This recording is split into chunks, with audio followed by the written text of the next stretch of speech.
नमस्कार, double check में आपका स्वागत है। मैं हूं संकेत उपाध्याय। ट्रंप क्या करेंगे?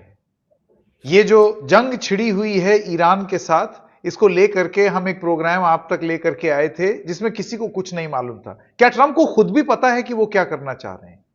दिक्कत यहां पर यह आ जाती है कि एक ऐसा राष्ट्रपति, एक बहुत ही मजबूत देश का, बहुत बड़े देश का, वो बार बार धमकी दे रहा है। पहले तो गालियों का प्रयोग करके, और उसके बाद अब धमकी दी है कि एक दिन में पूरे ईरान को मिटा देंगे।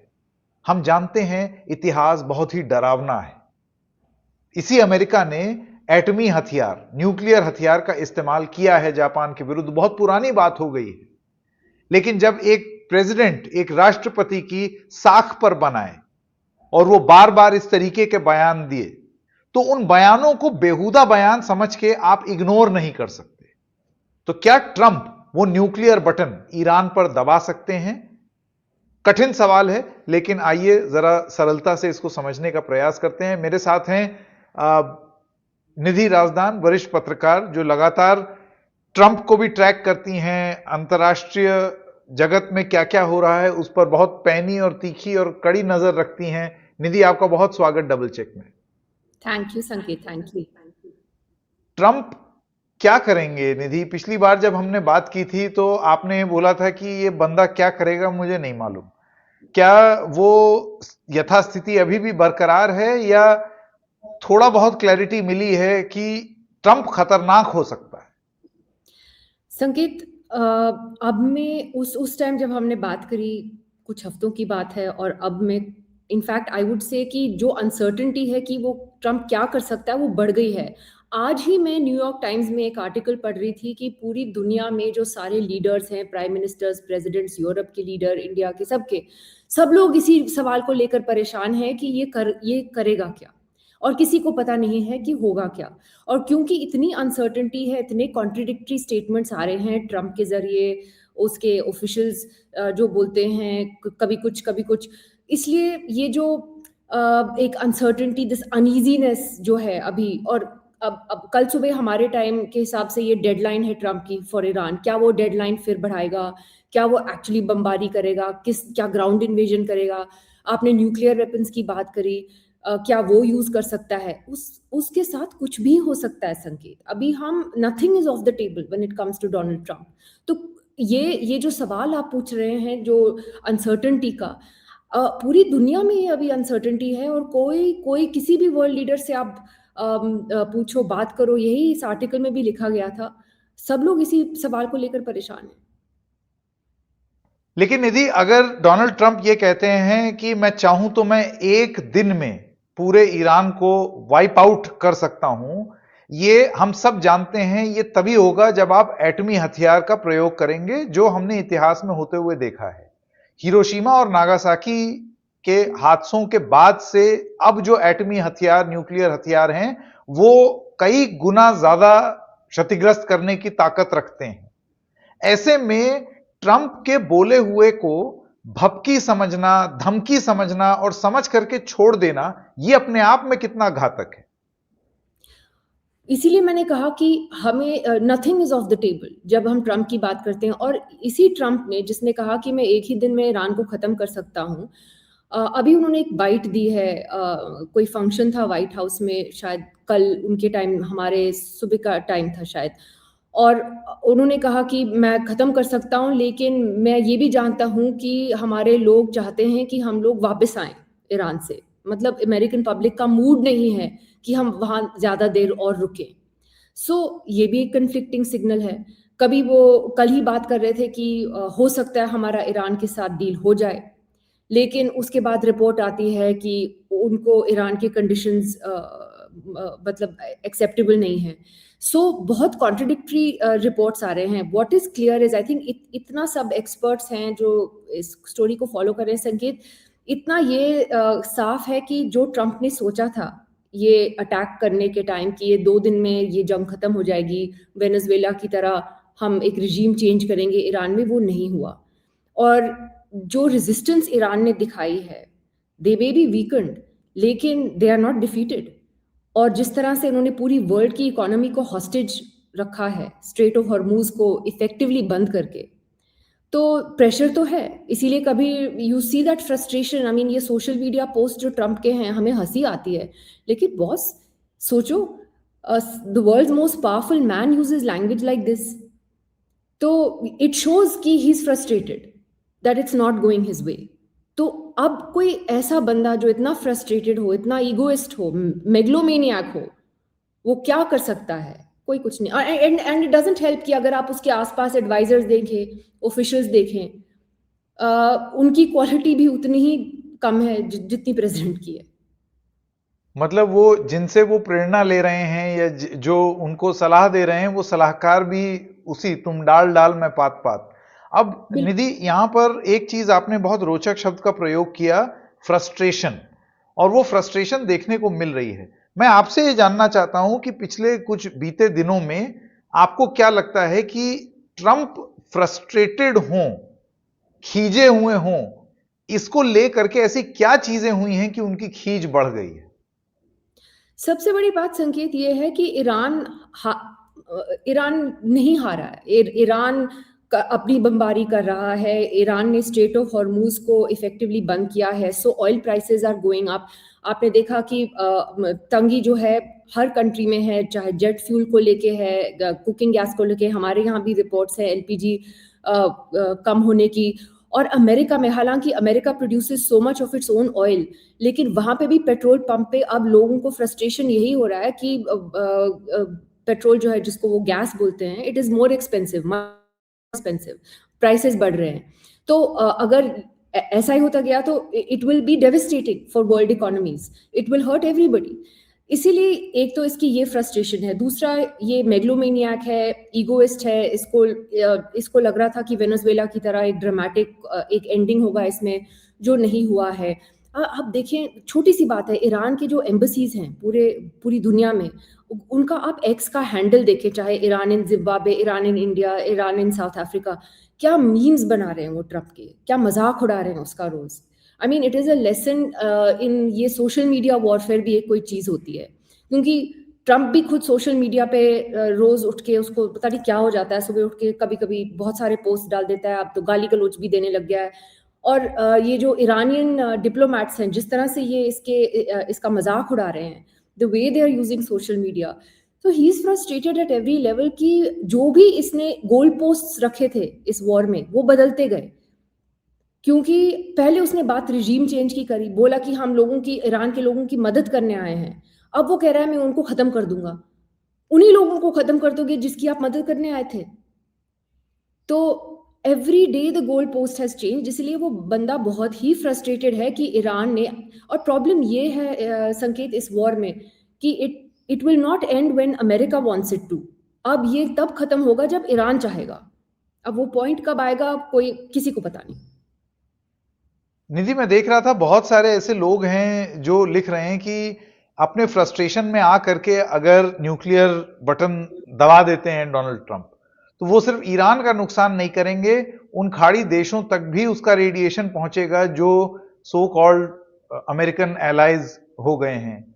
वेस्टर्ली विंड्स की वजह से इसका असर आपको पाकिस्तान, हिंदुस्तान सब पर, यानी कि ये सिर्फ आप ईरान को तबाह करने की योजना नहीं बना रहे हैं, आप पूरे इलाके को तबाह करने की योजना बना रहे हैं, और आपका फ्रस्ट्रेशन बढ़ता चला जा रहा है कि अब आप धीरे धीरे उसी दिशा में जा रहे हैं। उसके अलावा तो और आपके पास कुछ विकल्प बचा नहीं। मैं आपसे जानना चाहता हूं निधि, विकल्प क्या है डोनाल्ड ट्रंप के पास इस युद्ध को खत्म करने के? विकल्प संकेत, प्रॉब्लम ये है कि एक तो Iran is a player in this, ये खाली ट्रंप के उस पे तो नहीं होगा। एक चॉइस उसकी है ग्राउंड इन्वेजन करने की, जिसकी तैयारी तो उसने पूरी की है। There are thousands of extra US troops that have moved into this region. वो कभी भी मतलब अगर उनको वो खर्ग आइलैंड है ईरान का, जहाँ से उनका ऑयल एक्सपोर्ट होता है, उसको कैप्चर करना चाहें, it's a very risky operation, क्योंकि उसमें बहुत कैजुअलिटीज होंगी। वो पॉलिटिकली एक बड़ा रिस्क है उसके लिए। मिड टर्म इलेक्शंस आ रहे हैं नवंबर में, रिपब्लिकन्स को बहुत महंगा पड़ेगा अगर उनके सोल्जर्स मारे जाएंगे, पॉलिटिकली बहुत महंगा पड़ेगा। तो वो एक रिस्क है, बट वो एक ऑप्शन है। बट देखिए, इस वॉर, इस युद्ध को खत्म करने के लिए दोनों तरफ से ऐलान होगा कि हम जीत गए। अब ये देखना है कि वो कॉम्प्रोमाइज कहाँ आएगा। अगर ट्रम्प कहेगा कि जैसे वो रोज कहता है, इट्स ऑल अनवेरिफाइबल, कि हमने उनकी नेवी, एयरफोर्स सब कुछ खत्म कर दिया, हमारा मकसद पूरा हो गया है और अब हम निकले यहाँ से, और ईरान कहेगा कि रिजीम चेंज नहीं हुआ है, it is just a continuation of the old regime, तो हमारे लिए इट इज अ विक्ट्री। तो both sides have to be able to declare a victory. अब उसके बारे में भी कन्फ्लिक्टिंग रिपोर्ट्स आ रहे हैं। आज ये बताया जा रहा था कि पाकिस्तान की तरफ से, उनके आर्मी चीफ की तरफ से एक पीस प्रपोजल, दोनों एक मीडिएशन हो रहा है। ईरान के जो एम्बेसडर हैं पाकिस्तान में, उन्होंने एक थोड़ा पॉजिटिव ट्वीट किया था सुबह कि शायद कुछ पॉजिटिव डेवलपमेंट हो सकता है, लेकिन जो ईरान के प्रेसिडेंट हैं उन्होंने सैक्रिफाइस की बात करी है कि हम सब कुछ, हम सब लोग तैयार हैं कुछ भी हो जाए। तो अब ये समझ में नहीं आ रहा है कि ये मीडिएशन कैसे चल रही है, अगर हो रही है, कोई डायरेक्ट बात हो रही है। इट्स अच्छा है कि मीडिया में नहीं आ रहा है, क्योंकि जो सीरियस मीडिएशन होती है संकेत, वो मीडिया में नहीं आनी चाहिए। लेकिन क्या ये कोई कैटास्ट्रॉफिक एक्शन को डिले कर पाएगा, क्या होगा, इट्स नॉट क्लियर अभी। मतलब ट्रम्प जिस तरीके के मिजाज के हैं, मैं तो ये सोच रहा हूं कि अगर कुछ सीरियस मध्यस्थता हो भी रही होगी तो वो तो खट से बोल देंगे मीडिया के सामने, जैसे उनकी आदत है। बहरहाल यहां पर निधि, आपने दो प्लेयर्स की बात की कि एक जब अमेरिका चाहेगा और दूसरा जब ईरान चाहेगा। यहां पर एक थर्ड व्हील भी है और वो है इजराइल। इजराइल ने आज एक धमकी दी जिसमें उन्होंने कहा कि ईरान के सभी लोग अपनी ट्रेन इस्तेमाल ना करें, क्योंकि कुछ भी हो सकता है और हम नहीं चाहते कि आम ईरानी की मौत हो इन हादसों में। यानी कि एक सीधी सीधी धमकी की ट्रेन लाइन उड़ाई जाएंगी। इसके अलावा पावर हाउस उड़ाने की बात और खर्ग आइलैंड उड़ाने की बात और ये सब बातें चलती ही रहती हैं। मैं आपसे जानना चाहता हूं कि अगर अमेरिका और ईरान एक बार को फर्ज कीजिए मध्यस्थता में मान भी जाएं, लेकिन इजराइल ने कई बार ट्रंप से विपरीत जाकर के कुछ हरकतें या कुछ बातें की हैं, आपको लगता है ये भी जंग को चलाते रहने में अपना रोल निभाएगा? देखिए, ये सब इजराइल की वजह से ही तो हुआ है ना, नेतन्याहू की वजह से हुआ है। और ये भी कहा जा रहा है कि जैसे उन्होंने एक बड़े सीनियर ईरानियन ऑफिशियल का असैसिनेशन किया अभी, अली लारिजानी, वो इस सेटअप में एक मीडिएटर माने जाते थे, लिटिल मोर मॉडरेट, रीजनेबल, जिनसे बातचीत हो रही थी, और इस वॉर को खत्म करने के लिए ही वॉज अ की प्लेयर ईरान की तरफ से। और ये कहा जा रहा है कि इजराइल ने उनको जानबूझकर टारगेट किया ताकि वो बातचीत ना हो और जंग जारी रहे। एक ये बात। दूसरा, ये भी जो धमकियां दी जा रही हैं, ब्रिजेस को उड़ाने की, पावर प्लांट को उड़ाने की, ट्रेन वगैरह, ये these are all war crimes. मतलब ये हम ऐसे आज जमाने में वी आर लिविंग जहां यूएस प्रेसिडेंट साफ साफ कह रहा है that he is going to commit war crimes, और इजराइल कहता है, I mean it's very ironic, अगर इजराइल कह रहा है कि ईरानियन सिविलियंस को ट्रेन में नहीं जाना चाहिए क्योंकि हम सिविलियंस को नहीं मारना चाहते हैं। बॉस, आप गाजा में क्या कर रहे थे अभी तक? सिविलियंस को ही मार रहे हो, बच्चों को मार रहे हो। ईरान में अभी स्कूल की बच्चियां, आपने उनको मारा है अटैक में। तो ये फेक सिंपैथी जो इजराइल दिखा रहा है ईरानियन सिविलियंस के लिए, they will have no problem in bombing civilians if they actually want to. तो यस, इजराइल एक बहुत बड़ा फैक्टर है इसमें। एक ये भी डर है कि अगर सीज फायर होता भी है, अगर कोई डील हो भी जाती है, क्या इजराइल उसको रिस्पेक्ट करेगी कि नहीं, और will they do these occasional strikes कि अच्छा ठीक है अभी सीज फायर किया मगर 10 दिन के बाद एक स्ट्राइक किया, 15 दिन के बाद स्ट्राइक किया क्या। एंड ईरान को बहुत मिसट्रस्ट है अभी अमेरिका और इजराइल का, सिंपली बिकॉज वो बातचीत कर रहे थे जब ये बमबारी शुरू हुई। तो वो कहते हैं कि अगर हम आप लोगों से बात कर रहे हैं अपने न्यूक्लियर प्रोग्राम के बारे में, सैंक्शंस के बारे में, हम बातचीत कर रहे हैं, पॉजिटिव जा रहा है सारा, फिर भी आप हमको अटैक करोगे, so why should we trust you. Trust एक बहुत बड़ा फैक्टर है इसमें। अब ये है संकेत कि इसमें जैसे आपने कहा, अगर God forbid if there is a nuclear attack, वैसे भी even in a conventional war हम सबके ऊपर असर पड़ रहा है इस जंग का। तो द ओनली होप इज, क्योंकि सबके ऊपर असर पड़ रहा है, कोई ना कोई रास्ता निकल आए। लेकिन क्योंकि ट्रंप किसी की अब आप देखें किस तरह से वो अपने एलाइज को अटैक करता है, पर्सनल अटैक करता है। किस तरह से उसने ब्रिटेन के प्राइम मिनिस्टर के पीछे पड़ गया, उसको स्पेनिश प्राइम मिनिस्टर उसको he is showing some spine तो उसको अटैक कर रहा है। फ्रांस के लीडर आपने देखा मैक्रोन के बारे में क्या बोला, उसकी बीवी के बारे में, एंड ही गिवन इक्वली। तो उसने तो मतलब he is forgotten all alliances, friendships, everything. तो जब ऐसा आदमी व्हाइट हाउस में बैठा है जिसके टेम्पर जो एक बच्चे की तरह मतलब सुबह उठ के सोशल मीडिया पे पोस्ट करता है जैसे 10 साल का बच्चा है जिसको जिसको कोई टैंट्रम होता है, और उसके पास न्यूक्लियर बटन भी है, तो डर तो लगता ही है। बिल्कुल, और मुझे ऐसे लग रहा है वो इस्तेमाल करेंगे या नहीं, लेकिन उसको इस्तेमाल कर सकते हैं। इसका डर बनाए रहने जितनी सोच तो डोनाल्ड ट्रंप में है, जिसका उल्लेख वो बार बार करते हैं। अब मेरा आखिरी सवाल निधि, और वो आपसे ये है कि अगर ग्राउंड इन्वेजन, जिसके बारे में भी तमाम बात होती है, आपने भी उसका जिक्र किया, ये मुमकिन भी है या नहीं? क्योंकि बहुत सारे ऐसे जानकार हैं जिनका ये मानना है कि आप ग्राउंड इन्वेजन करके आप अफगानिस्तान में गए, इतने सालों बाद आप आए और स्थिति ज्यों की त्यों हो गई। वियतनाम में आपने जो किया, स्थिति आपके अनुकूल नहीं गई। ग्राउंड इन्वेजन में अमेरिका का जो ट्रैक रिकॉर्ड है वो बहुत ज्यादा सफल रहा नहीं है। ऐसे में Iran, how will Iran be any different? बिल्कुल, आपने बिल्कुल सही कहा। आप इराक देखिए, जब भी इन्होंने रिजीम चेंज की कोशिश करी, ग्राउंड फोर्सेस लाए हैं, किसी भी सिचुएशन में इट हैज़ बैकफायर्ड। बल्कि इन जगहों पे आइसिस कहाँ से आया? अगर आप देखें ये जो तालिबान कहाँ से वापस आया अफगानिस्तान में? क्या कमाल किया अमेरिका ने इतने साल अफगानिस्तान में रह के? कुछ नहीं, बल्कि उल्टा it has gone back to the dark ages. तो it has been a disaster, and इसीलिए ट्रंप ने जब इलेक्शन लड़ा, उसने एक बहुत बड़ी अपने अपने कैंपेन में कहा था कि मैं एक ऐसा प्रेसिडेंट होऊंगा जो अमेरिका को ऐसे फालतू वॉर्स में नहीं जाने दूंगा, क्योंकि हमारे लोग मर चुके हैं, हमारे फोर्सेस, हमारा एक्सपेंडिचर होता है, why should we go here. अब उसने सारा उल्टा कर लिया। इसीलिए अगर आप देखेंगे रिपब्लिकन जो सपोर्टर्स भी हैं अमेरिका में, मागा सपोर्टर्स जो जिसे कहते हैं, वो भी ट्रंप को अटैक कर रहे हैं आज कि आपने ऐसा क्यों किया। They are not supporting this war. कुछ हैं एक दो गिने चुने जो उनको सपोर्ट कर रहे हैं, लेकिन काफी लोग उसके मागा यूनिवर्स में उसको क्रिटिसाइज कर रहे हैं इस वॉर को लेके। सो अमेरिका का ट्रैक रिकॉर्ड एक डिजास्टर है, and Iran is not an ordinary country, it's a very complex country. मैं 2 बार मैंने वहां से रिपोर्टिंग करी है, और एक बहुत ही कॉम्प्लेक्स कंट्री है। It's an old civilisation.